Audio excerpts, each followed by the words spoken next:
Pero viste que las noticias se van creando a cada minuto y todavía no se había contagiado de COVID el presidente de la nación.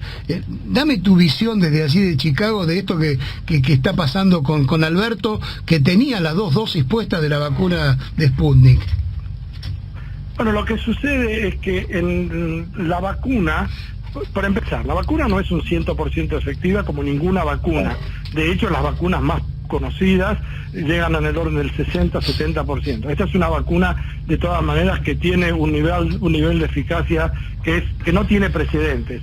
Y que el hombre hubiera logrado hacer una vacuna en menos de un año, en función desde el momento en que se conoció, cuando apareció la primera vez el virus, es un episodio extraordinario que queda minimizado porque, como vos decís, todo se devora todo y nos llevamos por delante una noticia a la otra. Lo que pasó hace un rato ya es viejo. Lo que en todo caso uno puede decir es que la vacuna, y esto es importante, la vacuna lo que hace es que si te llegás a pescar el virus, como le pasó a Alberto Fernández, no hay ningún caso en el mundo que se conozca de una persona que se hubiera vacunado completamente como está el presidente, como estoy yo, y que se hubiera muerto después. Repetilo, pero por favor, ¿cómo es, Adri? No hay ningún caso en el mundo. No hay ningún caso, hay 0 casos reportados en toda la literatura mundial de una persona que estuviera... Bueno, por supuesto, si hay una persona que está en un estado terminal con otra enfermedad y lo vacunaron doble, pero hablo de morirse del virus. Sí. O sea que contagiados del virus, sí. Hay muchos casos, Alberto Fernández no es el primero, ni será el último, lo cual también me permite hacer una inferencia inmediatamente después. Pero primero, personas que estén vacunadas, hay 0 casos reportados en la literatura mundial que hubiera muerto. Y segundo, y también esto es muy importante, ninguna persona que esté en las mismas condiciones esas ha sido hospitalizada. Es decir, que la versión que está recorriendo en este momento Alberto Fernández, como todos aquellos que se contagiaron del virus después de haber estado vacunado, están pasando por un segmento muy suave, o sea que no requiere hospitalización y que posiblemente si no fuera un caso que estamos viviendo, el caso de la pandemia, Alberto Fernández diría estoy resfriado, algunas veces el resfrío es un poco más fuerte, un poco más suave. Adrián, es muy importante entender. Sí. No, te hago ahora esta pregunta, y quienes tienen una dosis aplicada, yo tengo una dosis de la Sputnik aplicada, ¿cuáles son los riesgos que yo corro de contraer el COVID? Muchísimos menos, digamos. En todo caso, primero voy a decir esto, yo soy matemático y trato de ser periodista. Hay mucha gente en la Argentina, que está calificada para opinar de esto. Yo en todo caso lo que termino haciendo es reproduciendo lo que escucho en charlas que tengo con mis amigos, amigas, etcétera, y cualquiera de ellos que están en la Argentina y que tienen acceso a ustedes les puede explicar mucho mejor. Sí, pero vos sabés qué pasa, pero estadísticas, Adrián, nos acabas de decir algo que no sabíamos nosotros, que claro, en el mundo no hay ningún caso reportado. No hay ningún caso. No hay ningún caso. Por eso te hice la segunda pregunta. Lo que a mí me importa señalar es lo siguiente, yo a pesar de estar vacunado, como vos decís, un privilegio, yo no tengo ninguna persona en mi familia que esté vacunada en la Argentina, ninguna, 0. Sí. No importa qué edad, mi hermana, que tiene más o menos un poco menos, bueno, tendría que decir que ya tiene 40 años para que se quede contenta, claro, pero bueno, no tiene 40, tiene un poquito más, pero yo no tengo ninguna persona en mi familia que esté vacunada que no sea profesional, ¿no? Porque hay algunos médicos o médicas que están vacunados por razones obvias. Pero lo que quiero decir es que yo hago de cuenta cuando salgo a la calle, yo salgo con el barbijo, mantengo la distancia social y me propongo en mi cabeza producirme esto. Yo hago de cuenta que yo estoy infectado y que estoy caminando y que uso el barbijo para proteger a los que están alrededor mío. Y segundo, hago de cuenta que todas las personas a las que veo están todas infectadas y me protejo manteniendo una cierta distancia. Trato de evitar estar en lugares cerrados. El tema de la ventilación, hay una persona en la Argentina como Jorge Aliaga que tiene muchas cosas para decir. Hablamos con él y nos dio cátedra hace un rato, Adri. No, Jorge Aliaga es una persona muy especial y yo querría hacer un reconocimiento a la ciencia argentina en otro lugar.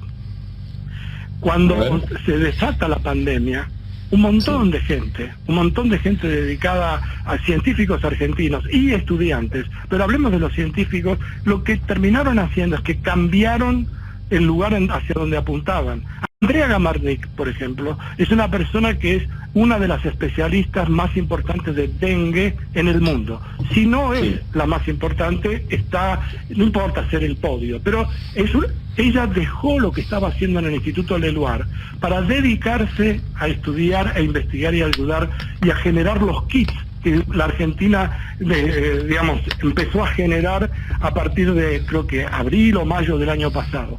Eso significa que todos se pusieron, Rodrigo Quiroga, Roberto Cheni, hay un montón de gente, los voy a empezar a nombrar y me voy a olvidar, pero eso significa que la calidad y la preparación que tiene y que dan las universidades argentinas, las universidades estatales, permiten que eso suceda. La calidad humana de estas personas, de dejar todo y de poner el cuerpo, no solamente, por supuesto, los trabajadores de la salud, ¿quién puede dudar de ellos? Las personas que manejan las ambulancias, ¿quién puede dudar de ellos?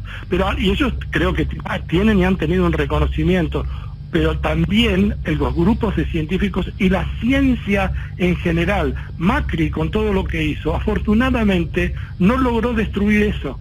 No se fueron todos del país. No están como yo acá privilegiado en Estados Unidos. Se quedaron en la Argentina.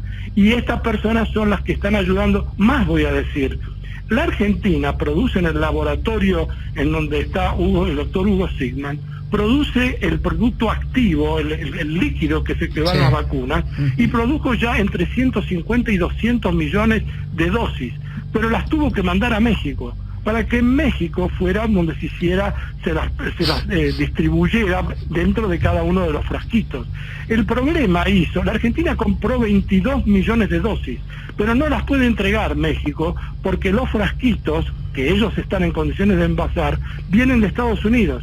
Y Estados Unidos, en un momento determinado, dándose cuenta, esta es la diferencia brutal en el capitalismo, que Estados Unidos se dio cuenta que para poder hacer lo que están haciendo acá en este momento, que es vacunando virtualmente a todas las personas, necesitaban tener los frasquitos. Y como los frasquitos se producían acá, antes de mandárselo a México, lo que hicieron fue empezar a envasar aquí. Y por eso no solamente está Pfizer y Moderna y Johnson & Johnson y Oxford AstraZeneca, al margen de la Sputnik y de la China. Y quiero contar una sola cosa más para mostrar cuál es la diferencia entre Biden y Trump y cómo puede el gobierno hacer determinadas cosas. Biden citó a los que se llaman ¿cómo se dice? CEO, los CEOs. CEOs. Sí, de Merck y de Johnson & Johnson. Merck y Johnson & Johnson son como si fueran la Pepsi Cola y la Coca-Cola. Johnson & Johnson tiene la vacuna, Merck no la tiene.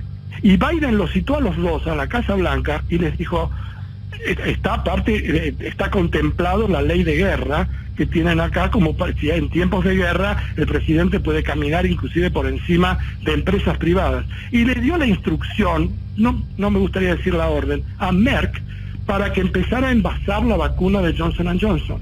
Con lo cual es como pedirle a la Pepsi que embotelle Coca-Cola, porque está preparada para eso. Ahora, ¿cuál es el problema? Es que hay 10 países en el mundo que concentran el 90% de las vacunas. Entonces, cuando nosotros pensábamos, después de la pandemia, el mundo va a estar mejor, el mundo en este momento está peor, mucho peor, porque encima de todo se notan de una forma muy cruel esta diferencia brutal entre los privilegiados, y yo lo digo siempre, esto como yo, que tenemos acceso a casi todo, y aquellos que no. ¿Por qué?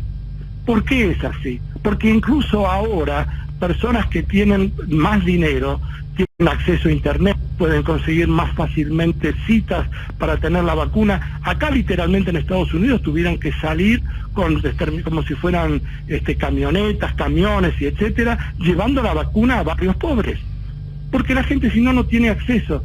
Bueno, eso es una posibilidad que hace un país del primer mundo. Y la Argentina, y Colombia, y Paraguay, y Bolivia, y Perú, que son los lugares que nos quedan un poco más cerca. Y Ecuador. La Argentina tenía la capacidad de producir respiradores. Otros países ni eso. Yo recuerdo, no voy a mencionar la fuente simplemente porque no tengo la autorización, pero alguien del gobierno muy importante me dijo en un momento el año pasado que lo había llamado el presidente de Perú para decirle que por favor, ellos también podían comprar los respiradores. Pero el problema es que le dije, no, se los vamos a entregar en el año 2023. porque mientras tanto los usamos nosotros. Claro. Y por supuesto. Ahora, entonces la Argentina, al estar, eso significa soberanía, eso es independencia.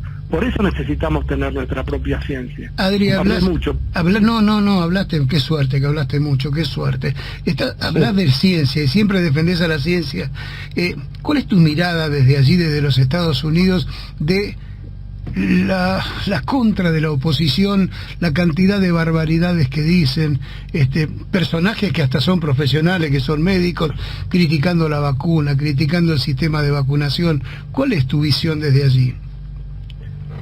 Y mira, te podría decir que me da pena, te podría decir que me da bronca, podría juntar una cantidad de sensaciones que tengo, pero me parece que ni siquiera me puedo permitir dedicarle tiempo a todo eso. Por supuesto que, como cualquiera de todos nosotros, frente a eso me da mucho fastidio, me mortifica ver cómo públicamente pueden distorsionar la realidad. Algunos de ellos se levantará a la mañana y dirá, hoy dije algo que realmente... ¿Estarán convencidos realmente de que el presidente de la Argentina quería envenenar al pueblo? Pero aparte, que no solamente la Argentina, o sea, Putin, ¿alguien decide envenenar a su población? ¿Cómo está? A lo mejor, Adrián... Decí, dale. Escucho. No. Lo que iba a decir es que en este momento, si no es particular momento del mundo, un momento para deponer por un instante toda diferencia ideológica o de procedimiento, lo que fuera, y decir, espera, hagamos una cosa, despintémonos la cara, juntémonos y veamos cuál es el mejor camino posible para tratar de salvar. Supongamos que hubiera un ataque extraterrestre, supongamos que de pronto, yo no leo ciencia ficción y hago muy mal, pero supongamos que hubiera un ataque de Marte, de Saturno, qué sé yo. La Argentina no, la población del mundo, supongo que se uniría para tratar de defenderse del ataque que viene desde afuera. ¿No es este un momento para juntarnos en este momento frente al ataque que viene desde adentro y que es a propósito del virus? ¿No es este un momento para trabajar juntos? Te lo sumo, Adrián. A ver, ¿en qué momento y en qué lugar encontrás periodistas y medios de comunicación que planteen no vacunarse con una vacuna determinada porque viene de determinado país? ¿Cuándo nosotros le pedimos la nacionalidad a la vacuna? Bueno, yo puedo decir de todas maneras, no sé si te aliviará, Alejandro, pero en Estados Unidos, hasta enero o hasta noviembre, mientras estuvo Trump y está la Fox estuvo contaminando las mentes de las personas. Les quiero decir algo que es un número también escalofriante. Yo el viernes estuve en uno de los hospitales al que voy habitualmente, es un hospital que atiende sectores muy carenciados, etcétera, y me contaban los médicos del hospital que en general alrededor del 25% de la población en Estados Unidos no se quiere vacunar. Ahora, siempre estuvo ligada, hay una fantasía como que vacunarse, no solamente por el virus, puede traer autismo. Un disparate. Ahora, la pregunta es, ¿cómo puede ser que el ser humano ha generado una manera de protegerse y proteger a otros? Y uno diga, no, yo me acuerdo cuando era chico, que apareció, los que tienen mi edad o más o menos parecida se recordarán la época de la poliomielitis. Sí, en el momento que apareció la vacuna del doctor Jonas Salk, vos, Alejandro, no puede ser que te acuerdes, y ti tampoco, ¿se acuerdan ustedes? Sí, yo sí me acuerdo, Adri, yo tuve amigos que tuvieron la enfermedad. Bueno, entonces yo me acuerdo, en mi casa yo tengo una prima hermana, hija del hermano de mi mamá, una persona muy querida para mí, una de las mellizas, Silvia, que tuvo poliomielitis en mi casa, es decir, en el edificio había un planta baja y primer piso, ellos vivían en la planta baja. Cuando se conoció en el mundo, todavía hasta que llegara a la Argentina la vacuna del doctor Sol, pasó mucho tiempo, yo era chico, pero yo me acuerdo de la fiesta que se produjo en mi casa, porque celebrábamos que el mundo hubiera accedido a tener una vacuna, y en ese caso atacaba no a los mayores como este virus, sino que atacaba a los niños. Por eso se llamaba la parálisis infantil. Claro. La cantidad de gente. Mi papá tuvo un hermano que falleció por esto. Es decir, ¿cómo puede ser que alguien abogue por no vacunarse? ¿Con qué derecho? Eso debería en alguna parte también ser juzgado, no por la historia, sino ahora. Bueno, la historia los va a juzgar, Adrián, y sentiste hablar alguna vez de eso, que el tiempo es tirano, ¿no? Sí. No, yo me estaba por retirar, esto es una grabación que yo dejé para ustedes.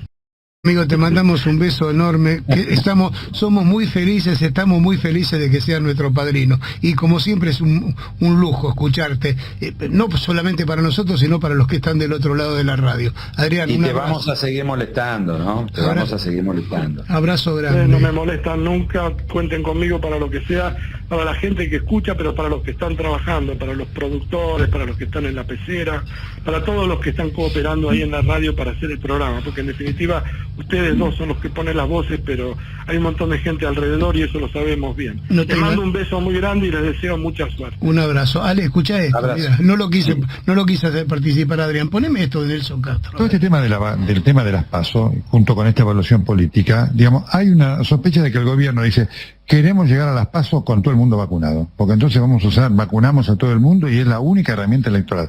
Eso la gente lo sabe. Hoy teníamos en el programa de Radio Real un montón de llamados que decían: este aumento de los casos, ¿no será una estrategia del gobierno? Claro, para justificar el aumento de los PASO? Entonces, vos tenés que ¿Para justificar qué? La suspensión de las PASO. Cuando vos tenés un gobierno que perdió autoridad moral, todo es sospechoso.